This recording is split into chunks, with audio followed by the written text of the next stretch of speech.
Like last week, week 6 has been a pretty mixed bag. However, it's definitely been more positives than negatives. One of the positives is that he has started eating kibble again. I've been trying to feed him half wet food, half dry food, but he just has ignored the dry food half. But I think at this point he's gotten hungry enough that he's realized that he can have more food. It just has to be kibble. He also likes eating it out of the puzzle feeder, so it's really great that I'm able to use kibble for training again somewhat, and also just that he's eating more now. Another great thing has been that he is not barking quite as much as he used to, just for normal everyday sounds. He tends to recover a little bit more quickly than he used to, and also just doesn't lose it quite as much now that he's gotten used to what sounds to expect. So in this video, the trash truck goes by. This used to make him absolutely lose his mind. Here he did run and bark at them for a bit, but he came back pretty quickly when he was called. A big negative this week is that he was aggressive with me twice, once when I was trying to get him off the couch and once when I was trying to get him to go to bed. So both times he growled and snarled at me, and once he bit me. So that is incredibly frustrating, but also it's good that I've kind of realized the pattern here is that he really hates having anyone touch his collar or try to force him to go somewhere he doesn't want to go. So I plan on talking to the trainer this week to figure out how we can work on that specifically. Something that we tried this week is introducing him to one of our friends who's over at the house a fair amount. The trainer showed us a lot of really great strategies to help introduce him to people in a positive way, and we also had him on a stronger medication than usual. He did all right. He definitely barked some, but nowhere near as much as he would have if we had just kind of thrown them together. We spent about 30 minutes working with them together, and by the end of the session, our friend was throwing him treats from across the room, and he was pretty calm.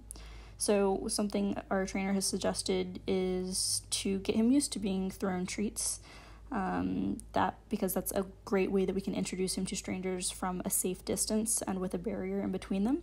So that's something I'm working on him just in general as catching. He's pretty terrible at catching treats, and so it's something that's really fun for both of us just to practice him catching treats from me, and then from the trainer, and then from people that we introduce him to, like our friend. This week, he's actually made a lot of progress on the look at me command. I really felt like he didn't understand it for a while, but now he does it pretty consistently.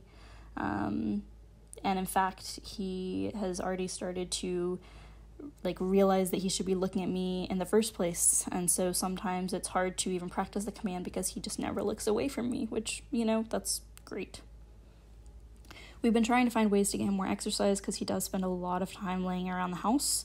This has actually been really successful. I've found that he, of course, loves running in the backyard. And so a lot of times when I feed him, I'll just go out there, run back and forth with him, and practice long distance stays. So I'll have him stay on one side of the yard, I'll walk to the other, and then give him a break, and he'll just come bounding to me for his treat. So that is pretty fun. It also gets me more exercise.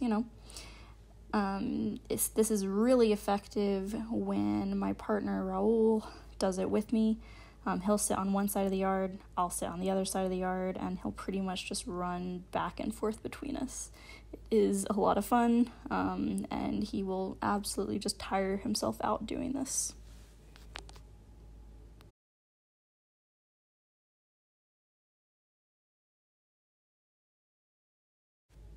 Today I took him to a park for the first time. It was a very secluded park with not many people around at all. He had a great time. I got him a 30-foot drag leash so that he can just run and have a lot of space, and he was very well behaved. He even did pretty well with coming back when I called, and of course I have that backup leash in case he doesn't. So it was really a great experience, I think, for both of us, and I hope that I can slowly start to work him into, more areas where there are people around, get him comfortable with that. I don't know, we'll see how it goes, because I would definitely love to be able to take him on walks, to parks, on hikes, and so I feel like this was a great first step towards that, seeing how well he did on this long leash.